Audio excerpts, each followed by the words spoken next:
परम सन्मानयोग जुगो जुग अटल तख्त चवर दे मालक गरीब नवाज सतगुरु धन धन साहिब श्री गुरु ग्रंथ साहिब जी महाराज जी दी पावन पवित्र हजूरी अंदर सुभाएमान सत संगी जनों आओ साहिब दे चरनां विच बैठन दा सुभाग गुरु की बख्शिश कृपा दा सदका प्राप्त होया। मन चित बिरतियां एकागर करदियां गुरु बख्शी फतेह बुलाओ। आखो जी वाहिगुरु जी का खालसा वाहिगुरु जी की फतेह। रब्बी गुरबाणी दे बोल ने गुरु द्वारा होए सोझी पाए सी। जे कोई पुछ ले भी गुरुद्वारा साहब आउण दा की ला है, गुरबाणी ने यह बचन वरत्या, कहन लगे गुरु दे चरनां विच आके गुरु तो ज्ञान लैके अपने जीवन विच चानना करके ज्ञान प्राप्त करके सोझी प्राप्त करके लाहा जिंदगी दा खटना ये गुरु घर दा लाहा है। सतगुरु ने शब्द बाणी विच एक होर भी वरत्या है, कहन लगे जिन्ना समा तू शब्द विच अपनी सुरत नहीं जोड़दा, कई बारी तेनू गुरुद्वारा साहब आउण दा मकसद पता नहीं लगता। सतगुरु की बाणी दे एक बचन आउंदा है, जब लग शब्द न भेदी है क्यों सो है गुरुद्वार। जे तेरी सुरती शब्द विच नहीं, सतगुरु कहन लगे फिर तेनू गुरुद्वारे विच बहन का सलीका समझ नहीं आया। धन गुरु कलगीधर सच्चे पातशाह जी के इतिहास नूं आपां विचार रहे हैं। लाला दौलत राय ने एक पुस्तक लिखी है जिसका नाम है साहिबे कमाल गुरु गोबिंद सिंह साहब जी। हालांकि जिहड़ा लाला दौलत राय है ये आर्य समाज का आगू है। गुरु गोबिंद सिंह साहब जी के जीवन ते उन्हें पुस्तक लिखी, उहदी आरंभता विच कुछ शब्द लिखदा है। कहन लग्या सतगुरु मेरे कोल कलम भी है, मेरे कोल कागज भी कोल है, तुहाडे जीवन ते मैं लिखना चाहुंदा पर मैनू समझ गल ये नहीं आ रही भी मैं गल शुरू किधरों करा। तुहाडी आरजा ते केवल बाहरी तौर ते वेख्या जाए तो वह 42 को साल दी है, पर मैं वेखना ते उदों सतगुरु तेरे वर्गा तेग दा धनी भी कोई नहीं, तेरे वर्गा कृपान दा धनी कोई नहीं, ते तेरे वर्गा सतगुरु दानी भी कोई नहीं। दान की गल आए तू अपने बाप नूं कुर्बान कर दिना, दान की गल आए तुसी अपने पुत्रां तक दा दान मनुखता दे भले लई करदे हो। जे सतगुरु विदवता की गल आवे ते तेरे वर्गा कवि भी कोई नहीं, तेरे वर्गियां लिखतां ने जिहड़ियां, तेरे वर्गी रचना भी किसी कोल नहीं है। उन्हें बेअंत बख्शिशां भरे गुरु जी के प्रति बड़ी शरधा वाले बचन वरते। एक उहदे विच बड़ा कीमती बचन लिखिया भी सतगुरु जदों मैं वेखना भी तेरे वर्गा जरनैल भी कोई नहीं, तू अजिहा जरनैल है भी एक पासे चमकौर की गढ़ी विच 40 भुखन भाने वो गुरु के सिख ने, एक पासे 10 लाख का घेरा है। पर हैरानगी की गल तुसी किसे थां ते सिद्धांत नहीं तोड़िया, किसे भी वक्त ते ईन नहीं मनी। महाराज तेरे ब्योंतबंदी अजिही सी भी 10 लाख नूं भी तुसी जिहड़े 10 लाख का घेरा पाया होया है उदों भी महाराज तुसी मुकाबला बड़ा डट के कीता ते तुहाडे वर्गी जरनैली किसी कोल नहीं है। अज आप गुरु सच्चे पातशाह ने बख्शिश जिहड़ी अगली कीती ਵਿਉਂਤਬੰਦੀ ਕਿਵੇਂ ਕੀਤੀ, ਇਹੀ ਅੱਜ ਵਿਚਾਰਨਾ ਹੈ। 40 ਸਿੱਖ ਸਨ, ਯਾਦ ਰੱਖਿਓ। 8-8 ਸਿੰਘਾਂ ਦੇ 5 ਜਥੇ ਬਣਾਏ ਸਤਿਗੁਰੂ ਨੇ, ਵੱਖਰੀ ਵੱਖਰੀ ਡਿਊਟੀ ਲਾਈ। ਕਿਸੇ ਦੀ ਡਿਊਟੀ 8 ਸਿੰਘਾਂ ਦੇ ਜਥਿਆਂ ਵਿੱਚੋਂ ਉਹ ਗੜੀ ਦੇ ਜਿਹੜਾ ਮੁੱਖ ਦਰਵਾਜ਼ਾ ਹੈ ਉਹਦੇ 'ਤੇ ਲਾਈ ਹੋਈ ਹੈ। ਕਿਸੇ ਦੀ ਡਿਊਟੀ 4 ਛਪੇਰੇ ਲਾਈ ਹੋਈ ਹੈ। ਕੋਈ 8 ਸਿੰਘਾਂ ਦਾ ਜਥਾ ਉਹ ਹੈ ਵੀ ਜਿਹੜਾ ਜਿਨ੍ਹਾਂ ਨੇ ਜੰਗ ਦੇ ਮੈਦਾਨ ਵਿੱਚ ਜਾਣਾ ਉਹਨਾਂ ਦੀ ਤਿਆਰੀ ਕਰਦੇ ਨੇ। ਇਵੇਂ ਵੱਖਰੀ ਵੱਖਰੀ ਡਿਊਟੀ ਲਾਈ। ਜਿਵੇਂ ਇਹਨਾਂ ਵਿੱਚੋਂ ਹੀ ਇੱਕ ਆਲਮ ਸਿੰਘ ਨੱਚਣਾ ਗੁਰੂ ਕਾ ਸਿੱਖ ਹੋਇਆ। ਇਹਦਾ ਨਾਮ ਤੇ ਵੈਸੇ ਆਲਮ ਸਿੰਘ ਸੀ, ਪਰ ਨੱਚਣਾ ਇਹਨੂੰ ਤਖੱਲਸ ਦਿੱਤਾ ਹੋਇਆ ਸੀ। ਇਹ ਆਲਮ ਸਿੰਘ ਜੈਕਾਰੇ ਬੜੀ ਉੱਚੀ ਲਾਉਂਦਾ ਸੀ। ਸਤਿਗੁਰੂ ਨੇ ਇਹਦੀ ਵੀ ਇੱਕ ਡਿਊਟੀ ਲਾਈ ਹੋਈ ਹੈ ਗੜੀ ਦੇ ਵਿੱਚ। ਇਹਨੂੰ ਸ਼ਬਦ ਵਰਤਿਆ, ਕਹਿਣ ਲੱਗੇ ਆਲਮ ਸਿੰਘ ਭਾਵੇਂ ਆਪਣੀ ਗਿਣਤੀ ਘੱਟ ਹੈ, ਪਰ ਇੱਕ ਗੱਲ ਯਾਦ ਰੱਖ, ਤੂੰ ਗੜੀ ਵਿੱਚੋਂ ਇੰਨੀ ਉੱਚੀ ਜੈਕਾਰੇ ਲਾਇਆ ਕਰ, ਇੰਨੀ ਉੱਚੀ ਗੁਰੂ ਦੇ ਸ਼ਬਦ ਨੂੰ ਪੜ੍ਹਿਆ ਕਰ ਕਿ ਬਾਹਰ ਜਿਹੜੀ ਫੌਜ ਹੈ ਤੇਰੀ ਆਵਾਜ਼ ਸੁਣ ਕੇ ਜੈਕਾਰਿਆਂ ਦੀ ਤੇ ਉਹਨਾਂ ਦੇ ਜਿਹੜੇ ਹੌਸਲੇ ਨੇ ਉਹ ਪਸਤ ਹੋ ਜਾਣ ਵੀ ਇਹ ਸਿੱਖ ਤੇ ਹਜੇ ਵੀ ਅੰਦਰ ਚੜ੍ਹਦੀ ਕਲਾ ਵਿੱਚ ਨੇ। ਇਹੀ ਕਾਰਨ ਸੀ ਜਿਹੜਾ ਆਲਮ ਸਿੰਘ ਨੱਚਣਾ ਗੁਰੂ ਕਾ ਸਿੱਖ ਹੈ ਨਾ, ਆਲਮ ਸਿੰਘ ਨੱਚਣਾ ਇਹ ਕਦੀ ਕਦਾਈ ਜੈਕਾਰੇ ਲਾਉਂਦਾ ਹੈ, ਕਦੀ ਗੁਰੂ ਕੇ ਪਾਵਨ ਬਾਣੀ ਦੇ ਸ਼ਬਦ ਪੜ੍ਹਦਾ ਹੈ। ਸੂਰਾ ਸੋ ਪਹਿਚਾਨੀਏ ਜੋ ਲੜੈ ਦੀਨ ਕੇ ਹੇਤ, ਪੁਰਜਾ ਪੁਰਜਾ ਕੱਟ ਮਰੈ ਕਬਹੁ ਨਾ ਛਾੜੈ ਖੇਤ। ਕਦੀ ਇਹ ਧਾਰਨਾ ਲਾ ਕੇ ਸ਼ਬਦਾਂ ਨੂੰ ਪੜ੍ਹਦਾ ਹੈ। ਤੇ ਜਿਹੜੇ ਬਾਹਰ ਮੁਗਲਾਂ ਦਾ ਘੇਰਾ ਸੀ ਉਹਨਾਂ ਦੀ ਫੌਜ ਨੇ ਸੋਚਣਾ ਵੀ ਜੇ ਸਿੱਖ ਹਜੇ ਵੀ ਅੰਦਰ ਇਵੇਂ ਚੜ੍ਹਦੀ ਕਲਾ ਵਿੱਚ ਨੇ ਤੇ ਬਾਹਰ ਸਾਡਾ ਕੀ ਹਾਲ ਹੋਏਗਾ। ਸਤਿਗੁਰੂ ਗੁਰੂ ਗੋਬਿੰਦ ਸਿੰਘ ਸਾਹਿਬ ਸੱਚੇ ਪਾਤਸ਼ਾਹ ਮਹਾਰਾਜ ਨੇ ਇਵੇਂ ਵਿਉਂਤਬੰਦੀ ਕਰਕੇ 40 ਸਿੱਖਾਂ ਦੀ ਵੱਖਰੀ ਵੱਖਰੀ ਡਿਊਟੀ ਲਾਈ ਹੋਈ ਹੈ। ਆਪ ਵੀ ਗੁਰੂ ਗੋਬਿੰਦ ਸਿੰਘ ਸਾਹਿਬ ਸੱਚੇ ਪਾਤਸ਼ਾਹ ਇੱਕ ਉੱਚੀ ਮਮਟੀ ਤੇ ਖਲੋ ਕੇ, ਉੱਚੀ ਥਾਂ ਤੇ ਖਲੋ ਕੇ ਜੰਗ ਵੇਖਦੇ ਹੈ। ਲੋੜ ਪੈਣ ਤੇ ਮਹਾਰਾਜ ਆਪਣੀ ਰਹਿਮਤ ਵਰਤਾ ਕੇ ਤੇ ਤੀਰ ਵੀ ਚਲਾਉਂਦੇ ਹੈ ਜਦੋਂ ਜਦੋਂ ਕਿਤੇ ਲੋੜ ਪੈਂਦੀ ਹੈ। 2 ਸਿੱਖ ਪਹਿਰੇਦਾਰ ਨੇ ਜਿਨ੍ਹਾਂ ਦੀ ਸ਼ਹਾਦਤ ਆਪਾਂ ਅੱਜ ਵਿਚਾਰਨ ਲੱਗੇ ਹਾਂ। ਇੱਕ ਦਾ ਨਾਮ ਭਾਈ ਕਾਠਾ ਸਿੰਘ ਹੈ, ਇੱਕ ਦਾ ਨਾਮ ਭਾਈ ਮਦਨ ਸਿੰਘ ਹੈ। ਇਹ ਜਿਹੜਾ ਭਾਈ ਕਾਠਾ ਸਿੰਘ ਹੈ ਇਹਦਾ ਨਾਮ ਕਈ ਇਤਿਹਾਸਕਾਰਾਂ ਨੇ ਭਾਈ ਕੋਠਾ ਸਿੰਘ ਵੀ ਲਿਖਿਆ ਹੈ। ਯਾਦ ਰੱਖਣ ਵਾਲੀ ਗੱਲ ਹੈ। ਮੈਂ ਫਿਰ ਬੇਨਤੀ ਕਰਾਂ, ਉਹਨਾਂ ਤੇ ਹਰ ਮਾਂ ਬਾਪ ਆਪਣੇ ਬੱਚੇ ਦਾ ਨਾਮ ਚੁਣ ਕੇ ਤੇ ਬੜਾ ਸੋਹਣਾ ਰੱਖਦਾ ਹੈ। ਹਰ ਮਾਂ ਬਾਪ ਦੀ ਇਹ ਭਾਵਨਾ ਹੀ ਹੁੰਦੀ ਹੈ ਵੀ ਅਸੀਂ ਆਪਣੇ ਪੁੱਤਰ ਜਾਂ ਧੀ ਦਾ ਨਾਮ ਬੜਾ ਚੁਣ ਕੇ ਤੇ ਬੜਾ ਸੋਹਣਾ ਰੱਖੀਏ। ਪਰ ਕਈ ਵਾਰੀ ਤੁਹਾਨੂੰ ਇਹ ਵੀ ਮਿਲੇਗਾ ਕਿ ਨਾਵਾਂ ਨਾਲ ਵੀ ਬੇਇਨਸਾਫੀ ਮਿਲੇਗੀ। ਮੈਂ ਕਦੀ ਕਦਾਈ ਸੋਚਣਾ ਵੀ ਤੁਸੀਂ ਦੇਖੋ, ਕਈ ਵਾਰੀ ਕੁਝ ਲੋਕ ਅੱਤ ਦੀ ਪਾਪੀ ਬਿਰਤੀ ਦੇ ਮਾਲਕ ਹੁੰਦੇ ਨੇ, ਪਰ ਨਾਮ ਉਹਨਾਂ ਦਾ ਧਰਮ ਸਿੰਘ ਹੁੰਦਾ ਹੈ। ਬਿਲਕੁਲ ਉਲਟ ਹੁੰਦਾ ਹੈ। ਬਿਰਤੀ ਪਾਪ ਵਾਲੀ ਹੈ, ਨਾਮ ਧਰਮ ਸਿੰਘ ਹੈ। ਅੱਤ ਦੇ ਡਰਪੋਕ ਬਿਰਤੀ ਦੇ ਮਾਲਕ ਹੁੰਦੇ ਨੇ, ਨਾਮ ਸ਼ੇਰ ਸਿੰਘ ਰੱਖਿਆ ਹੁੰਦਾ ਹੈ। ਅੱਤ ਦੇ ਹੱਦ ਦਰਜੇ ਦੇ ਲੋਭੀ ਲੋਕਾਂ ਦਾ ਕਈ ਵਾਰ ਨਾਮ ਸੰਤੋਖ ਸਿੰਘ ਮਿਲੇਗਾ।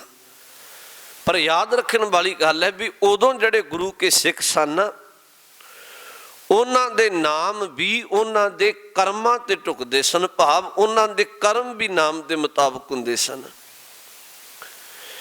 ਭਾਈ ਕਾਠਾ ਸਿੰਘ ਤੇ ਭਾਈ ਮਦਨ ਸਿੰਘ, ਭਾਈ ਮਦਨ ਦਾ ਅੱਖਰੀ ਅਰਥ ਹੁੰਦਾ ਬਹੁਤੇ ਰੂਪ ਵਾਲਾ, ਬਹੁਤ ਸੁੰਦਰ ਸਰੂਪ ਵਾਲਾ। ਇਹ ਗੁਰੂ ਕਾ ਸਿੱਖ ਸੀ। ਦੋਨਾਂ ਦੀ ਜਿਹੜੀ ਡਿਊਟੀ ਹੈ ਉਹ ਗੁਰੂ ਗੋਬਿੰਦ ਸਿੰਘ ਸਾਹਿਬ ਸੱਚੇ ਪਾਤਸ਼ਾਹ ਮਹਾਰਾਜ ਨੇ ਚਮਕੌਰ ਦੀ ਗੜੀ ਦੇ ਮੁੱਖ ਦਰਵਾਜ਼ੇ ਤੇ ਲਾਈ ਹੋਈ ਹੈ। ਇਹਨਾਂ ਦਾ ਕੰਮ ਸੀ ਜਦੋਂ ਇੱਕ ਜਥੇ ਨੇ ਬਾਹਰ ਜਾਣਾ ਉਦੋਂ ਬਹੁਤ ਕਾਹਲੀ ਨਾਲ ਬੂਹਾ ਖੋਲ੍ਹਣਾ ਤੇ ਬਹੁਤ ਕਾਹਲੀ ਨਾਲ ਉਹ गढ़ी का दरवाजा बंद करना है, तो ख्याल भी इस गल का रखना है भी गढ़ी के दरवाजे राही किते कोई फौज अंदर प्रवेश ना करना चाहे, उसका मुकाबला भी करना है। ये भाई काठा सिंह ते भाई मदन सिंह गुरु की बख्शिशां लैके डटे हुए ने। एक गल याद रखो, ये उंज इन्हां दा बहुता पिछोकड़ नहीं मिलता इतिहास विचों, पर ये मीर मन्नू की वंड के मुताबिक नीवें घराने विचों सन। ये बदकिस्मती है साडी, अज भी साडे गुरु ने बड़ी बख्शिश की। गुरु ग्रंथ साहिब जी की तुसी बाणी पढ़ो, एक गल याद रखियो, सतगुरु की बाणी जन्म करके नीच ऊच नहीं है, कर्म करके गुरु ग्रंथ साहिब जी की बाणी नीच ऊच की गल करती है। जिवें सतगुरु की बाणी विच एक बचन आउंदा है, सतगुरु कहन लगे खसम विसारे ते कम जात, नानक नावै बाज सनात। कहते जिन्हें खसम परमात्मा नूं भुलिया उहदे वर्गा नीच कोई नहीं, ये गुरु ग्रंथ साहिब कह रहे हैं। हालांकि जदों जात करके कोई ऊच नीच की गल करदा ते धन गुरु ग्रंथ साहिब जी की बाणी पढ़ीए, बाबे कबीर साहब के बोल ने, उन्हां ब्राह्मण नाल विचार चर्चा करदियां ये लम्मी गल ना करिए, ब्राह्मण ने ही वक्ती तौर पर ये सारियां वर्ण वंड बनाए। तो उदों एक गल आखी सी, कहन लगे भी तू ब्राह्मण है मैं मन लेना, तो मैं शूदर है मैं ये भी मनन नूं तैयार है। बाबे कबीर साहब ने आख्या मैं शूदर है, पर यह गल दस भी तेरे ते मेरे विच फर्क की है। मेरियां रगां विच बाबा कबीर साहब कहंदे लाल रंग का खून वगदा है, जे तू अपने आप नूं उच्चा समझना मेरे नालों, तो फिर तेरियां विच दुध क्यों नहीं वगदा। जिमें रब ने बख्शिश की, जन्म की जिहड़ी मर्यादा बनाई, मेरा रब्बी मर्यादा विच जन्म होया है, तो जे तू इन्ना ही उच्चा सा ते फिर तेरी कोई जन्म की मर्यादा होर क्यों ना वखरी बन गई। गुरु ग्रंथ साहिब की बाणी विच बचन आउंदा है, जो तू ब्राह्मण ब्राह्मणी जाया, तो आन बाट काहे नहीं आया, तुम कत ब्राह्मण हम कत शूद, हम कत लोहू तुम कत दूध। कह लगे मेरियां रगां विच खून है, तेरियां विच दुध क्यों नहीं बगदा।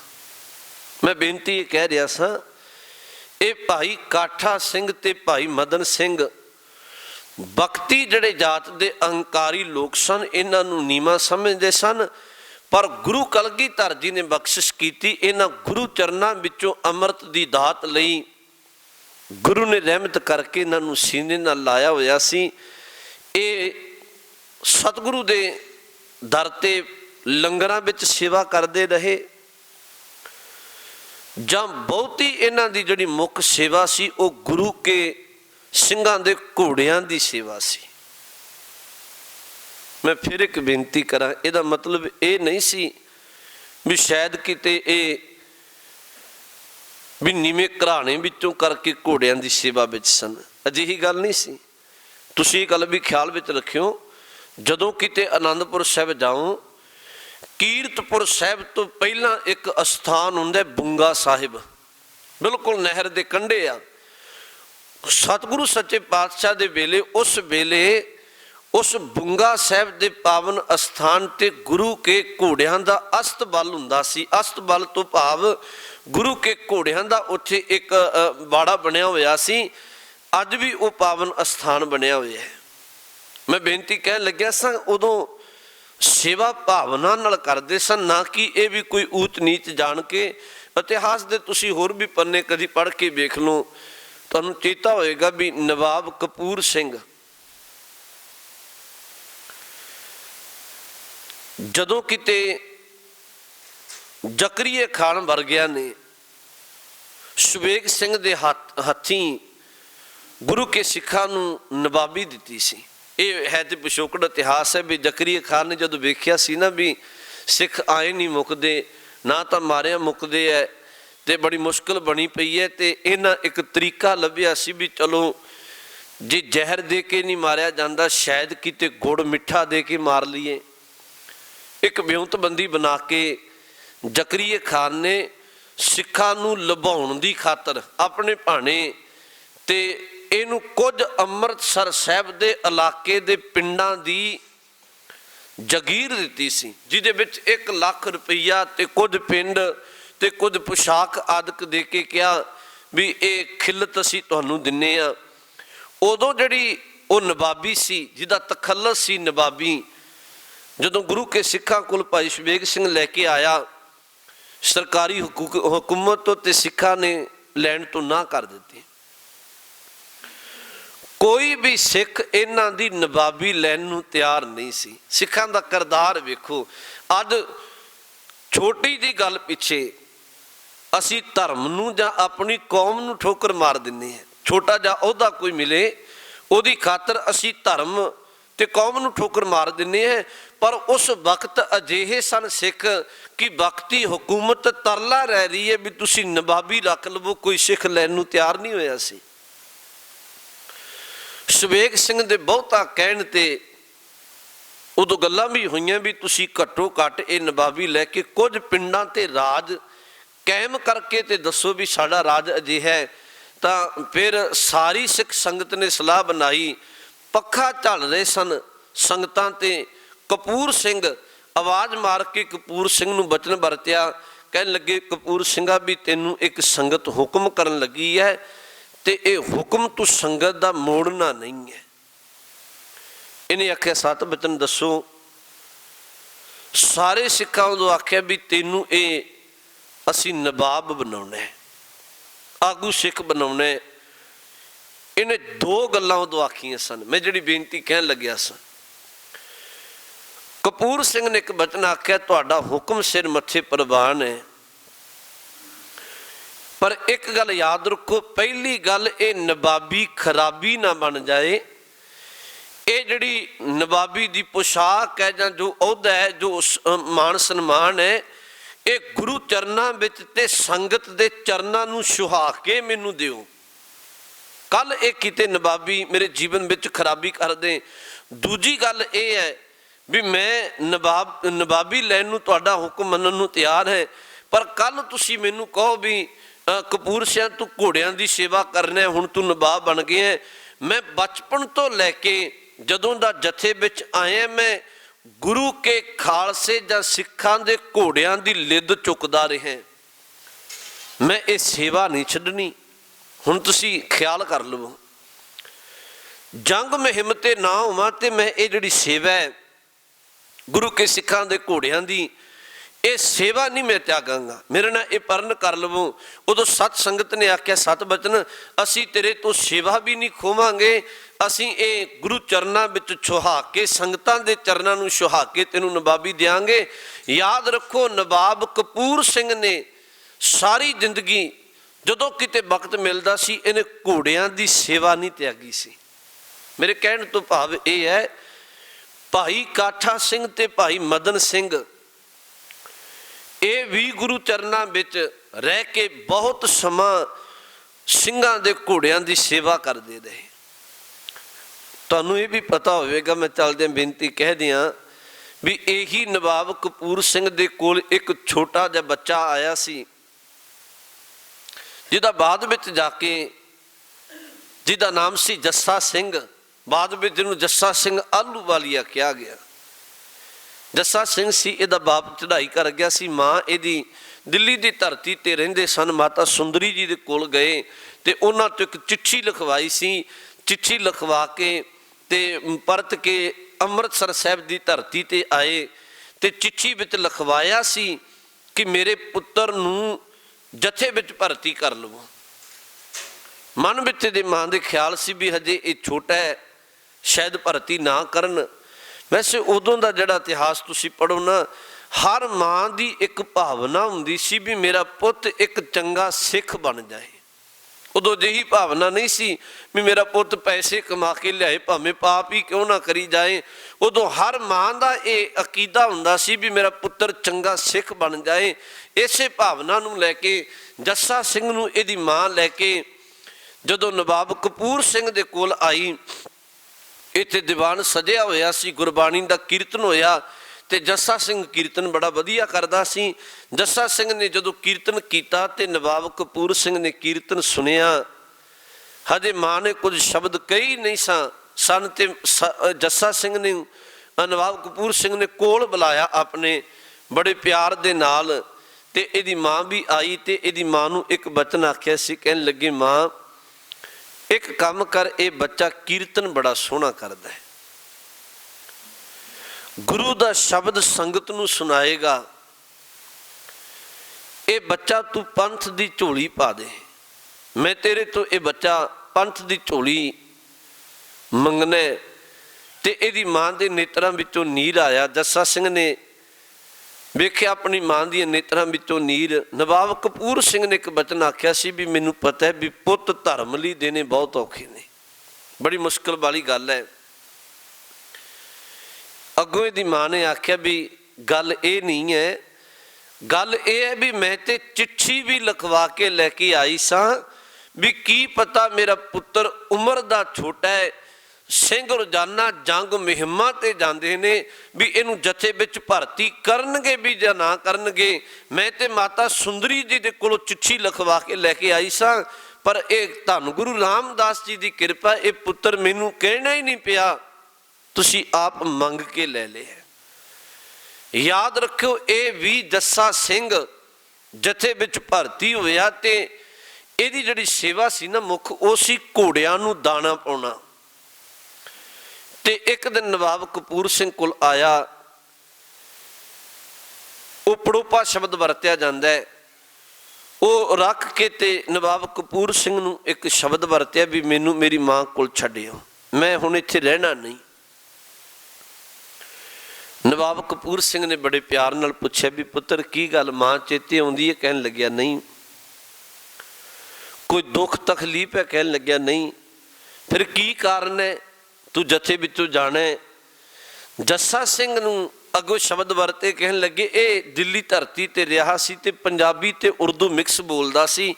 ਇਹਨੇ ਆਖਿਆ ਵੀ ਜਿਹੜੇ ਸਿੰਘ ਨੇ ਨਾ ਸਾਰੇ, ਇਹ ਮੈਨੂੰ ਹਮਕੋ ਤੁਮਕੋ ਕਹਿ ਕੇ ਬੁਲਾਉਂਦੇ ਨੇ, ਕਿਉਂਕਿ ਇਹ ਭਾਸ਼ਾ ਜਿਹੀ ਬੋਲਦਾ ਸੀ। ਇਹ ਸਾਰੇ ਮੈਨੂੰ ਹਮਕੋ ਤੁਮਕੋ ਮੇਰਾ ਨਾਮ ਰੱਖਦੇ ਨੇ, ਮੈਨੂੰ ਹਮਕੋ ਤੁਮਕੋ ਕਹਿ ਕੇ ਬੁਲਾਉਂਦੇ ਨੇ। ਨਵਾਬ ਕਪੂਰ ਸਿੰਘ ਸਮਝ ਗਿਆ, ਉਹਨੇ ਬੜੇ ਪਿਆਰ ਨਾਲ ਆਪਣੀ ਗੋਦ ਵਿੱਚ ਬਿਠਾਇਆ, ਇੱਕ ਸ਼ਬਦ ਆਖੇ ਸੀ। ਕਹਿਣ ਲੱਗੇ ਪੁੱਤਰ ਤੂੰ ਸਾਰਿਆਂ ਤੋਂ ਛੋਟਾ ਹੈ ਤੇ ਤੈਨੂੰ ਉਹ ਪਿਆਰ ਨਾਲ ਇਵੇਂ ਬੁਲਾਉਂਦੇ ਨੇ। ਇੱਕ ਬਚਨ ਆਖਿਆ, ਕਹਿਣ ਲੱਗੇ ਮੈਨੂੰ, ਮੈਂ ਇਹ ਘੋੜਿਆਂ ਦੀ ਲਿੱਦ ਚੁੱਕਦਾ ਰਿਹਾ, ਇਹਨਾਂ ਸਿੱਖਾਂ ਨੇ ਮੈਨੂੰ ਨਵਾਬੀ ਬਖਸ਼ਦੀ ਹੈ ਤੇ ਤੂੰ ਤੇ ਗੁਰੂ ਕੇ ਸਿੱਖਾਂ ਦੇ ਘੋੜਿਆਂ ਨੂੰ ਦਾਣੇ ਪਾਉਣੇ, ਤੂੰ ਸੇਵਾ ਨਾ ਤਿਆਗੀ, ਇਹਨਾਂ ਨਾਲ ਮਿਲ ਕੇ ਰਹੀਂ, ਪਤਾ ਨਹੀਂ ਇਹਨਾਂ ਨੇ ਤੈਨੂੰ ਕੀ ਬਖਸ਼ ਦੇਣਾ। ਯਾਦ ਰੱਖਿਓ, ਇਹੀ ਜੱਸਾ ਸਿੰਘ ਸੀ ਘੋੜਿਆਂ ਦੀ ਸੇਵਾ ਕਰਨ ਵਾਲਾ, ਜਿਹਨੂੰ ਪਰਤ ਕੇ ਜੱਸਾ ਸਿੰਘ ਆਹਲੂਵਾਲੀਆ ਕਿਹਾ ਗਿਆ, ਜਿਹਨੂੰ ਫਿਰ ਬਾਅਦ ਵਿੱਚ ਤਖੱਲਸ ਦਿੱਤਾ ਗਿਆ। ਸੁਲਤਾਨੇ ਉਲ ਕੌਮ 1753 ਤੋਂ ਲੈ ਕੇ 1783 ਤੱਕ 30 ਸਾਲ ਜਿਹੜਾ ਫੈਸਲਾ ਕਿਸੇ ਤੋਂ ਨਹੀਂ ਹੁੰਦਾ ਸੀ, ਉਹ ਜੱਸਾ ਸਿੰਘ ਆਹਲੂਵਾਲੀਆ ਕਰਦਾ ਸੀ। ਬੇਅੰਤ ਨੇ ਕੌਮ ਦੀ ਸੇਵਾ ਕੀਤੀ।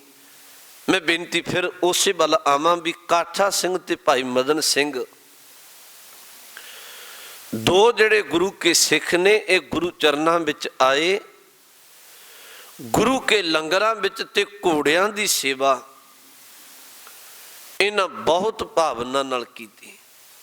ਅੱਜ ਵਕਤ ਬਣਿਆ, ਚਮਕੌਰ ਦੀ ਗੜੀ ਵਿੱਚ ਗੁਰੂ ਚਰਨਾਂ ਵਿੱਚੋਂ ਥਾਪੜਾ ਲੈ ਕੇ ਪਹਿਰੇਦਾਰ ਨੇ, ਇਹ ਗੱਲ ਬੜੀ ਨੋਟ ਕਰਕੇ ਰੱਖਿਓ, ਇਹਨਾਂ ਦੀ ਡਿਊਟੀ ਪਹਿਰੇ ਤੇ ਹੈ। ਫੌਜ ਦੀ ਇੱਕ ਟੁਕੜੀ ਜਿਹੜੀ ਮੁਗਲਾਂ ਦੀ ਹੈ, ਉਹਨਾਂ ਇੱਕ ਸਲਾਹ ਬਣਾਈ ਵੀ ਇਵੇਂ ਮੁਕਾਬਲਾ ਕਰਨ ਦੀ ਬਜਾਏ ਇਹ 5 ਸਿੱਖ ਆਉਂਦੇ ਨੇ ਬਾਹਰ ਤੇ ਬਹੁਤੀ ਸਾਡਾ ਨੁਕਸਾਨ ਕਰਦੇ ਨੇ, ਬਹੁਤੀ ਫੌਜ ਮਾਰ ਮੁਕਾਉਂਦੇ ਨੇ, ਕਿਉਂ ਨਾ ਜਿਹੜੇ ਪਹਿਰੇਦਾਰ ਸਿੱਖ ਖਲੋਤੇ ਨੇ ਇਹਨਾਂ ਤੇ ਹਮਲਾ ਕਰਕੇ ਜਿਵੇਂ ਕਿਵੇਂ ਕਰਕੇ ਗੜੀ ਦੇ ਅੰਦਰ ਵੜਿਆ ਜਾਏ। ਗੁਰੂ ਨੇ ਇੱਕ ਗੱਲ ਵਾਰ-ਵਾਰ ਸਮਝਾਈ ਸੀ ਸਿੱਖਾਂ ਨੂੰ ਵੀ ਜੰਗ ਜਿੰਨੀ ਲੜਨੀ ਹੈ ਗੜੀ ਤੋਂ ਬਾਹਰ ਰਹੇ, ਅੰਦਰ ਨਾ ਆਏ। ਫੌਜ ਦੀ, ਮੁਗਲਾਂ ਦੀ ਫੌਜ ਦੀ ਇੱਕ ਟੁਕੜੀ ਨੇ ਇੱਕ ਵੱਡਾ ਇਹਨਾਂ ਦਾ ਹਜੂਮ ਬਣਾ ਕੇ ਇਹਨਾਂ ਗੜੀ ਦੇ ਦਰਵਾਜ਼ੇ ਵੱਲ ਆ ਕੇ ਜਦੋਂ ਹਮਲਾ ਕੀਤਾ, ਭਾਈ ਮਦਨ ਸਿੰਘ ਤੇ ਭਾਈ ਕਾਠਾ ਸਿੰਘ ਬਹੁਤ ਜੁਰਤ ਨਾਲ, ਬੜੀ ਬਹਾਦਰੀ ਦੇ ਨਾਲ, ਮੈਂ ਫਿਰ ਬੇਨਤੀ ਕਰਾਂ ਵੀ ਉਦੋਂ ਸਿੱਖ ਤੇਗ ਦੇ ਬੜੇ ਧਨੀ ਹੁੰਦੇ ਸਨ। ਇੱਕ ਪਲ ਮੈਂ ਤੁਹਾਨੂੰ ਫਿਰ ਹੋਰ ਇੱਕ ਬੇਨਤੀ ਮੈਨੂੰ ਯਾਦ ਆ ਗਈ। ਇਹਦਾ ਕਾਰਨ ਹੈ ਵੀ ਆਪਾਂ ਇਤਿਹਾਸ ਵਿੱਚੋਂ ਹੋਰ ਵੀ ਪੱਖ ਨਾਲ ਬਾਤਦੇ ਜਾਈਏ। ਗੁਰਦਾਸਪੁਰ ਦੇ ਇਲਾਕੇ ਵਿੱਚੋਂ ਇੱਕ ਪਰਿਵਾਰ ਰਹਿੰਦਾ ਹੈ ਜਿਹਦਾ ਨਾਮ ਹੈ ਭਾਈ ਰੱਤਾ। ਇਹਦੇ ਘਰ ਵਾਲੀ ਦਾ ਨਾਮ ਹੈ ਬੀਬੀ ਹੁਕਮੀ। ਗੁਰੂ ਕੇ ਸ਼ਰਧਾਲੂ ਨੇ ਇਹਨਾਂ ਦੇ ਘਰ ਵਿੱਚ ਇੱਕ ਪੁੱਤਰ ਦਾ ਜਨਮ ਹੋਇਆ ਜਿਹਦਾ ਨਾਮ ਭਾਈ ਮੰਗਲ ਸਿੰਘ ਹੈ। ਬਚਪਨ ਵਿੱਚ ਮਾਂ ਨੇ ਆਪਣੇ ਪੁੱਤਰ ਨੂੰ, ਇਸ ਮਾਂ ਬਾਪ ਨੇ ਬੜੇ ਪਿਆਰ ਨਾਲ ਗੁਰਬਾਣੀ ਸਿਖਾਈ। ਗੁਜ਼ਾਰਾ ਕਰਦੇ ਸਨ, ਆਪਣੀ ਕਿਰਤ ਕਰਦੇ ਸਨ, ਬਹੁਤ ਪਿਆਰ ਨਾਲ ਗੁਰਬਾਣੀ ਸਿਖਾਈ। ਮੈਂ ਇੱਕ ਬੇਨਤੀ ਫਿਰ ਕਹਿ ਦਿਆਂ, ਅੱਜ ਦੀ ਵੀ ਜਿਹੜੀ ਮਾਂ, ਯਾਦ ਰੱਖਿਓ ਪਹਿਲਾ ਫਰਜ਼ ਬੱਚਿਆਂ ਨੂੰ ਗੁਰਬਾਣੀ ਨਾਲ ਜੋੜਨ ਦਾ ਉਹ ਮਾਂ ਬਾਪ ਦਾ ਹੈ। ਹਾਂ, ਉਹ ਗੱਲ ਵੱਖਰੀ ਹੈ ਵੀ ਵੱਡੇ ਹੋ ਕੇ ਉਹ ਕਿਦੇਹੇ ਕਰਮ ਕਰਦੇ ਨੇ, ਪਰ ਜਿਹੜੀ ਮਾਂ ਬਚਪਨ ਵਿੱਚ ਆਪਣੇ ਬੱਚਿਆਂ ਦੇ ਕੇਸ ਕਤਲ ਕਰਵਾਉਂਦੀ ਹੈ, ਯਾਦ ਰੱਖਿਓ ਉਹ ਗੁਰੂ ਨਾਨਕ ਦੇ ਘਰ ਵਿੱਚ, ਗੁਰੂ ਗੋਬਿੰਦ ਸਿੰਘ ਸਾਹਿਬ ਜੀ ਦੇ ਘਰ ਵਿੱਚ ਕਾਤਲਾਂ ਦੀ ਗਿਣਤੀ ਵਿੱਚ ਹੈ। ਹਾਲਾਂਕਿ ਮਾਂ ਕਾਤਲ ਨਹੀਂ ਹੁੰਦੀ, ਪਰ ਕਈ ਵਾਰੀ ਖਿਮਾ ਕਰਿਓ, ਜਿਸ ਮਾਂ ਨੇ ਆਪ ਧਰਮ ਤੋਂ ਟੁੱਟੇ ਹੋਏ ਕਰਮ ਕਰਨੇ ਨੇ, ਉਹ ਪਹਿਲਾਂ ਹੀ ਆਪਣੇ ਬੱਚਿਆਂ ਨੂੰ ਧਰਮ ਤੋਂ ਕੁਰਾਹੇ ਪਾ ਦਿੰਦੀ ਹੈ, ਕਿਉਂਕਿ ਕੱਲ ਮੈਨੂੰ ਨਾ ਰੋਕ ਸਕਣ। ਇਹ ਜਿਹੜਾ ਗੁਰਦਾਸਪੁਰ ਦੇ ਇਲਾਕੇ ਦਾ ਪਰਿਵਾਰ ਹੈ, ਭਾਈ ਰੱਤਾ ਜੀ ਤੇ ਬੀਬੀ ਹੁਕਮੀ, ਇਹਨਾਂ ਬਹੁਤ ਪਿਆਰ ਨਾਲ ਆਪਣੇ ਪੁੱਤਰ ਦੇ ਕੇਸ ਰੱਖੇ, ਇਹਨੂੰ ਗੁਰਬਾਣੀ ਸਿਖਾਈ, ਰੱਬ ਦਾ ਭਾਣਾ ਵਰਤਿਆ। ਹਜੇ 10 ਕੁ ਸਾਲ ਦੀ ਉਮਰ ਸੀ, ਇਹਦੇ ਮਾਂ ਬਾਪ ਦੋਨੋਂ ਚੜ੍ਹਾਈ ਕਰ ਗਏ। ਮਾਂ ਬਾਪ ਚੜ੍ਹਾਈ ਕੀਤੇ, ਘਰ ਤੇ ਗਰੀਬੀ ਸੀ, ਕੋਈ ਜ਼ਮੀਨ ਜਾਇਦਾਦ ਨਹੀਂ ਸੀ, ਮੁਸ਼ਕਲ ਹੋ ਗਿਆ ਪ੍ਰਸ਼ਾਦ ਪਾਣੀ ਦਾ। ਫਿਰ ਇੱਕ ਮਾਂ ਦੀ ਗੱਲ ਯਾਦ ਆਈ ਵੀ ਮੇਰੀ ਮਾਂ ਟੇਕ ਲਾ ਕੇ ਸ਼ਬਦ ਪੜ੍ਹਦੀ ਹੁੰਦੀ ਸੀ ਤੇ ਮੈਨੂੰ ਸਿਖਾਇਆ ਸੀ ਸ਼ਬਦ। ਇਸ ਬੱਚੇ ਨੇ ਜਿੱਥੇ ਕਿਤੇ ਸੰਗਤਾਂ ਦਾ ਇਕੱਠ ਵੇਖਣਾ, ਦੀਵਾਨ ਲੱਗਿਆ ਹੋਇਆ ਵੇਖਣਾ, ਉਦੋਂ ਅੱਜ ਵਾਂਗੂ ਨਹੀਂ ਸੀ, ਕਿਤੇ ਕਿਤੇ ਦੀਵਾਨ ਲੱਗਦੇ ਸਨ, ਉੱਥੇ ਜਾ ਕੇ ਤੇ ਸਮਾਂ ਮੰਗ ਕੇ ਇਹਨੇ ਸ਼ਬਦ ਪੜ੍ਹਨਾ ਤੇ ਸੰਗਤਾਂ ਨੇ ਇਹਨੂੰ ਨਿਵਾਜਣਾ ਤੇ ਇਵੇਂ ਆਪਣਾ ਇਹਨੇ ਰੁਜ਼ਗਾਰ ਕਰਨਾ, ਆਪਣਾ ਪ੍ਰਸ਼ਾਦ ਪਾਣੀ ਛਕ ਲੈਣਾ। ਅੱਜ ਇੱਕ ਥਾਂ ਦੀਵਾਨ ਲੱਗਿਆ ਹੋਇਆ ਤੇ ਉੱਥੇ ਇਹ ਸੰਗਤਾਂ ਵਿੱਚ ਆਇਆ, ਸੰਗਤ ਦਾ ਇਕੱਠ ਵੇਖ ਕੇ ਸਮਾਂ ਮੰਗਿਆ। ਉੱਥੇ ਇੱਕ ਸਿੱਖ ਕੌਮ ਦਾ ਸਰਦਾਰ ਬੈਠਾ ਹੈ ਜਿਹਦਾ ਨਾਮ ਲਛਮਣ ਸਿੰਘ ਧਾਰੋਵਾਲ ਹੈ। ਇਹਨੇ ਗੁਰਬਾਣੀ ਦਾ ਸ਼ਬਦ ਪੜ੍ਹਿਆ, ਸ਼ਬਦ ਬਹੁਤ ਪਿਆਰ ਨਾਲ ਪੜ੍ਹਿਆ, ਬੜਾ ਰਸ ਪਿੰਨਾ ਸ਼ਬਦ ਪੜ੍ਹਿਆ। ਜਦੋਂ ਸ਼ਬਦ ਪੜ੍ਹ ਕੇ ਹਟਿਆ, ਦੀਵਾਨ ਦੀ ਸਮਾਪਤੀ ਹੋਈ, ਲਛਮਣ ਸਿੰਘ ਧਾਰੋਵਾਲ ਨੇ ਇਸ ਬੱਚੇ ਨੂੰ ਆਪਣੇ ਕੋਲ ਬੁਲਾਇਆ, ਬਹੁਤ ਪਿਆਰ ਨਾਲ ਇੱਕ ਸ਼ਬਦ ਆਖਿਆ, ਕਹਿਣ ਲੱਗੇ, ਪੁੱਤਰ ਤੇਰੇ ਮਾਂ ਬਾਪ ਕਿੰਨੇ ਸੁਭਾਗੇ ਹੋਣਗੇ ਜਿਨ੍ਹਾਂ ਨੇ ਤੈਨੂੰ ਬਚਪਨ ਵਿੱਚ ਹੀ ਗੁਰਬਾਣੀ ਨਾਲ ਜੋੜਿਆ, ਬਹੁਤ ਸੁਭਾਗੇ ਹੋਣਗੇ। ਤੂੰ ਚੰਗੇ ਪਰਿਵਾਰ ਵਿੱਚੋਂ ਹੋਏਗਾ, ਗੁਰਸਿੱਖ ਪਰਿਵਾਰ ਵਿੱਚੋਂ। ਜਦੋਂ ਇਹ ਸ਼ਬਦ ਵਰਤੇ ਤੇ ਕਈ ਵਾਰੀ ਦਿਲ ਦੀ ਗੱਲ ਹੋਵੇ ਤੇ ਬੱਚੇ ਦੇ ਨੇਤਰਾਂ ਵਿੱਚੋਂ ਨੀਰ ਆ ਗਿਆ। ਉਹ ਜਾਰੋ ਜਾਰ ਹਟਕੋਰੇ ਲੈ ਕੇ ਉਹਨੇ ਰੋਣਾ ਸ਼ੁਰੂ ਕੀਤਾ। ਲਛਮਣ ਸਿੰਘ ਧਾਰੋਵਾਲ ਨੇ ਬੜੇ ਪਿਆਰ ਨਾਲ ਪੁੱਛਿਆ ਵੀ ਕੀ ਗੱਲ ਹੈ, ਕਾਰਨ ਕੀ ਹੈ, ਤੈਨੂੰ ਦੁੱਖ ਕੀ ਹੈ? ਅੱਗੋਂ ਇਹਨੇ ਰੋਂਦੇ ਨੇ ਸ਼ਬਦ ਵਰਤਿਆ, ਮੇਰੇ ਮਾਂ ਬਾਪ ਸੁਭਾਗੇ ਨਹੀਂ, ਮੇਰੇ ਮਾਂ ਬਾਪ ਤੇ ਹੈ ਹੀ ਨਹੀਂ, ਮੈਂ ਤੇ ਯਤੀਮ ਹੈ। ਸੰਗਤਾਂ ਦਾ ਇਕੱਠ ਵੇਖਿਆ, ਸ਼ਬਦ ਪੜ੍ਹ ਕੇ ਆਪਣਾ ਪ੍ਰਸ਼ਾਦ ਪਾਣੀ ਛਕਣਾ, ਮੇਰੇ ਕੋਲ ਤੇ ਚੰਗੀ ਤਰ੍ਹਾਂ ਕੋਈ ਸਿਰ ਤੇ ਛੱਤ ਦਾ ਪ੍ਰਬੰਧ ਨਹੀਂ ਹੈ। ਮਾਂ ਬਾਪ ਅਕਾਲ ਚਲਾਣਾ ਕਰ ਗਏ, ਕਈ ਵਾਰੀ ਕਈ ਦਿਨ ਪ੍ਰਸ਼ਾਦ ਪਾਣੀ ਵੀ ਰਜਮਾ ਨਹੀਂ ਮਿਲਦਾ। ਲਛਮਣ ਸਿੰਘ ਧਾਰੋਵਾਲ ਨੇ ਉਸ ਦਿਨ ਇੱਕ ਸ਼ਬਦ ਵਰਤਿਆ, ਕਹਿਣ ਲੱਗੇ, ਪੁੱਤਰਾ ਤੂੰ ਗੁਰੂ ਰਾਮਦਾਸ ਜੀ ਨੇ ਬਖਸ਼ਿਸ਼ ਕੀਤੀ ਹੈ, ਗੁਰੂ ਨੇ ਆਪਾਂ ਨੂੰ ਮਿਲਾਇਆ, ਲੰਮਾ ਸਮਾਂ ਹੋ ਗਿਆ। ਲਛਮਣ ਸਿੰਘ ਧਾਰੋਵਾਲ ਨੇ ਆਖਿਆ ਮੇਰੇ ਵਿਆਹ ਹੋਏ ਨੂੰ ਪਰ ਮੈਨੂੰ ਔਲਾਦ ਨਹੀਂ ਬਖਸ਼ੀ, ਕੋਈ ਗੁਰੂ ਦੀ ਰਜ਼ਾ ਹੋਏਗੀ। ਅੱਜ ਤੋਂ ਬਾਅਦ ਯਾਦ ਰੱਖ, ਤੂੰ ਕਦੀ ਕਿਸੇ ਨੂੰ ਇਹ ਨਹੀਂ ਆਖਣਾ ਵੀ ਮੇਰਾ ਮਾਂ ਬਾਪ ਨਹੀਂ। ਮੈਂ ਅੱਜ ਤੋਂ ਬਾਅਦ ਕਿਸੇ ਨੂੰ ਇਹ ਨਹੀਂ ਆਖਾਂਗਾ ਮੇਰੇ ਘਰ ਵਿੱਚ ਔਲਾਦ ਨਹੀਂ। ਲਛਮਣ ਸਿੰਘ ਧਾਰੋਵਾਲ ਨੇ ਇਹਨੂੰ ਆਪਣੀ ਗੋਦ ਵਿੱਚ ਲੈ ਲਿਆ, ਇਸ ਬੱਚੇ ਨੂੰ ਘਰ ਲੈ ਗਿਆ, ਇਸ ਬੱਚੇ ਨੂੰ ਪਾਲਿਆ, ਗੁਰੂ ਚਰਨਾਂ ਵਿੱਚ ਜੋੜਿਆ। ਯਾਦ ਰੱਖਿਓ ਵਕਤ ਆਉਣ ਤੇ ਵਰ ਲੱਭ ਕੇ ਇਹਦਾ ਵਿਆਹ ਕੀਤਾ। ਇਹ ਬੱਚਾ ਤੇਗ ਦਾ ਬੜਾ ਬਹਾਦਰ ਸੀ। ਇਹਦਾ ਨਾਮ ਤਾਂ ਹੀ ਇਤਿਹਾਸ ਵਿੱਚ ਮੰਗਲ ਸਿੰਘ ਤੇਗ, ਮੰਗਲ ਸਿੰਘ ਬਹਾਦਰ, ਕਿਰਪਾਨ ਬਹਾਦਰ, ਮੰਗਲ ਸਿੰਘ ਕਿਰਪਾਨ ਬਹਾਦਰ ਸ਼ਬਦ ਵਰਤਿਆ ਗਿਆ। ਜਦੋਂ ਇਹਦਾ ਵਿਆਹ ਕੀਤਾ, ਵਿਆਹ ਹੋਣ ਤੋਂ ਕੁਝ ਦਿਨ ਹੀ ਲੰਘੇ ਨੇ, ਨਨਕਾਣਾ ਸਾਹਿਬ ਦੇ ਸ਼ਹੀਦਾਂ ਦੀ ਲੋੜ ਪੈ ਗਈ। ਇਤਿਹਾਸ ਦੇ ਪੰਨੇ ਤੁਸੀਂ ਜਾਣਦੇ ਹੋਵੋਗੇ। 1920 ਦਾ ਸਮਾਂ, ਨਨਕਾਣਾ ਸਾਹਿਬ ਦੇ ਸ਼ਹੀਦਾਂ ਦੀ ਲੋੜ ਪਈ। ਲਛਮਣ ਸਿੰਘ ਧਾਰੋਵਾਲ ਨੇ ਮੰਗਲ ਸਿੰਘ ਨੂੰ ਆਖਿਆ ਪੁੱਤਰ ਤੂੰ ਪਰਿਵਾਰ ਦਾ ਖਿਆਲ ਰੱਖੀ।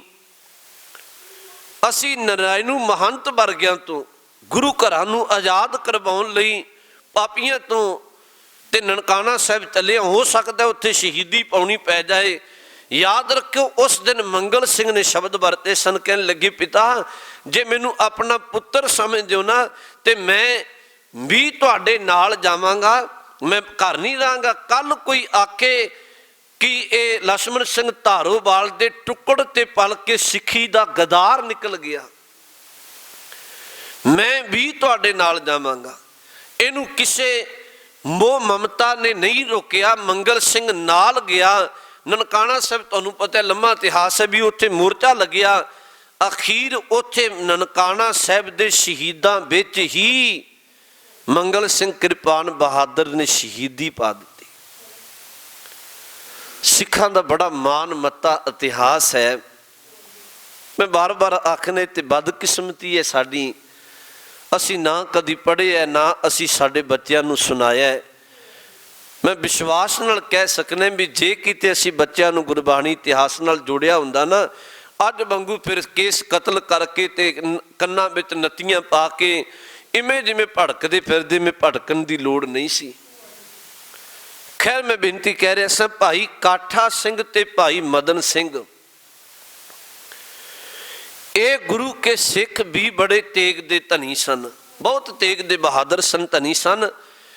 ਜਦੋਂ ਮੁਗਲਾਂ ਦੀ ਫੌਜ ਨੇ ਚਮਕੌਰ ਦੀ ਗੜੀ ਦੇ ਦਰਵਾਜ਼ੇ ਤੇ ਹਮਲਾ ਕਰਨ ਦੀ ਕੋਸ਼ਿਸ਼ ਕੀਤੀ, ਇਹਨਾਂ ਅਗਾਂਹ ਵੱਧ ਕੇ ਬਹੁਤ ਲੰਮਾ ਸਮਾਂ ਇਹਨਾਂ ਨੂੰ ਡੱਕ ਕੇ ਰੱਖਿਆ, ਮੁਕਾਬਲਾ ਕੀਤਾ ਤੇ ਮੁਕਾਬਲਾ ਕਰਦਿਆਂ ਸਭ ਤੋਂ ਪਹਿਲਾਂ ਭਾਈ ਮਦਨ ਸਿੰਘ ਉਹਨੇ ਕਈ ਵਾਰ ਕੀਤੇ ਜ਼ਾਲਮਾਂ ਤੇ, ਆਖਿਰ ਇਹਦੇ ਸਰੀਰ ਤੇ ਵੀ ਕਈ ਵਾਰ ਜ਼ਾਲਮ ਨੇ ਕੀਤੇ। ਭਾਈ ਮਦਨ ਸਿੰਘ ਸ਼ਹੀਦੀ ਪਾ ਗਿਆ। ਉਹਦੇ ਪਿੱਛੋਂ ਹੀ ਕੁਝ ਸਮਾਂ ਜੂਝਦਿਆਂ ਭਾਈ ਕਾਠਾ ਸਿੰਘ ਉਹ ਵੀ ਸ਼ਹੀਦੀ ਪਾ ਗਿਆ, ਚਮਕੌਰ ਦੀ ਗੜੀ ਦੇ ਸ਼ਹੀਦਾਂ ਵਿੱਚ ਆਪਣਾ ਨਾਂ ਦਰਜ ਕੀਤਾ। ਇਸ ਤੋਂ ਬਾਅਦ ਬੜੀ ਕਾਹਲੀ ਦੇ ਨਾਲ ਗੁਰੂ ਚਰਨਾਂ ਵਿੱਚੋਂ ਥਾਪੜਾ ਲੈ ਕੇ ਦੋ ਸਿੱਖ ਹੋਰ, ਇੱਕ ਭਾਈ ਨਾਰ ਸਿੰਘ, ਇੱਕ ਭਾਈ ਸ਼ੇਰ ਸਿੰਘ, ਇਹਨਾਂ ਉਸੇ ਵੇਲੇ ਮੋਰਚਾ ਸੰਭਾਲਿਆ ਗੜੀ ਦੇ ਮੁੱਖ ਦਰਵਾਜ਼ੇ ਤੇ। ਇਹ ਪਹਿਰੇਦਾਰ ਸਿੱਖ ਨੇ। ਮੈਂ ਇੱਕ ਪਲ ਤੁਹਾਨੂੰ ਫਿਰ ਬੇਨਤੀ ਕਹਿ ਦਿਆਂ, ਪਹਿਲੇ ਦਿਨ ਆਪਾਂ ਦੋ ਸਾਹਿਬਜ਼ਾਦਿਆਂ ਦੀ ਸ਼ਹੀਦੀ ਦਾ ਜ਼ਿਕਰ ਕੀਤਾ,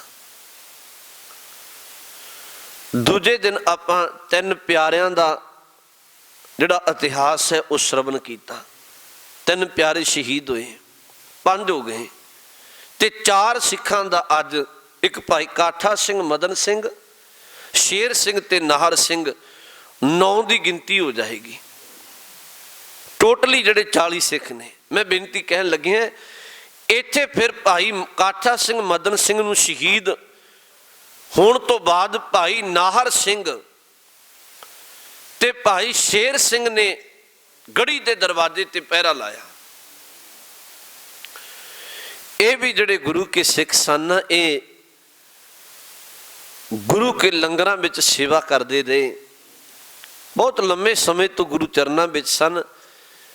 वैसे उदों सेवा जिहड़ी एक तरह की नहीं हुंदी सी, सेवा बहुत पक्षी हुंदी सी, कई तरह की सेवा। ते सिखां ने भी कदे मन विच ये नहीं सोचा सी भी मेरी आही सेवा है, मैं यही करनी है। जिहड़ी भी सेवा मिलती सी, सेवा तो वो है ना, सतगुरु की पावन बाणी का बचन है, सतगुरु की सेवा सफल है जे को करे चित लाए। मन चिंदिया फल पावना होमै बिचों जाए। जां गुरबाणी का पावन बचन है, सतगुरु की पावन बाणी का बचन है, कह लगे सेवा वो है जिहड़ी गुरु नूं भा जाए, जिहड़ी गुरु नूं चंगी लगे। सा सेवा कीती सफल है जे सतगुर का मन मन्ने। कह लगे वो सेवा कीती सफल है जिहदे नाल गुरु दा मन खुश हो जाए। अज ते सेवा भी कई बारी बंदा दिखावे दी करदा है, कभी कोई प्रबंधकां नूं खुश करन दे लई, दूर ना जाओ धर्म के नाम से वोटां लैण दे भी वोटां लैण दे लई भी लोग कई बारी सेवा करते हैं, पर सेवा वो है जिहड़ी गुरु नूं खुश कर दे। भाई शेर सिंह ते भाई नाहर सिंह ये भी गुरु चरनां विच लंगरां दी सेवा करते सन। अज चमकौर दी गढ़ी विच गुरु तो थापड़ा लैके पहरे ते खलोते ने। फौज की टुकड़ी एक होर आई, क्योंकि मुगल भी चाहते ने भी किवें ना किवें सिखां नूं ईन मनवा लीए। एक फौज की टुकड़ी होर आई तो उस फौज की टुकड़ी ने हमला किया। ये भी 2 कदम अगाह होके इन्हां दा मुकाबला करते हैं। मुगल फौजां दा, पहाड़ी फौजां दा इन्ना लंबा समा मुकाबला किया, बहुत तेग बाई, तीर चलाए, अपने नेजे नाल बरछे नाल मुकाबला किया। आखिर लम्मा समा मुकाबला करदियां करदियां एक वो वक्त आया, तीर मुक गए। मैं पहला भी अर्ज की चमकौर की गढ़ी विच, क्योंकि पिछे भी 7 महीने का घेरा रहा आनंदपुर साहिब। सिखां कोल ना तो बहुता छकण छकाउण नूं प्रसाद पानी का प्रबंध सी, ना गुरु के सिखां दे कोल बहुते हथियार ही रहे सन, क्योंकि बाहरों जिहड़ी आवाजाई सी रसद पानी की जां हथियारां दी वो बिल्कुल बंद हो चुकी सी, बहुत मुश्किल सी। तां करके गिनती दे सतगुरु ने चमकौर की गढ़ी दे अंदर सारे सिखां नूं गिनती दे तीर ते गिनती दे शस्त्र दिते हुए सन।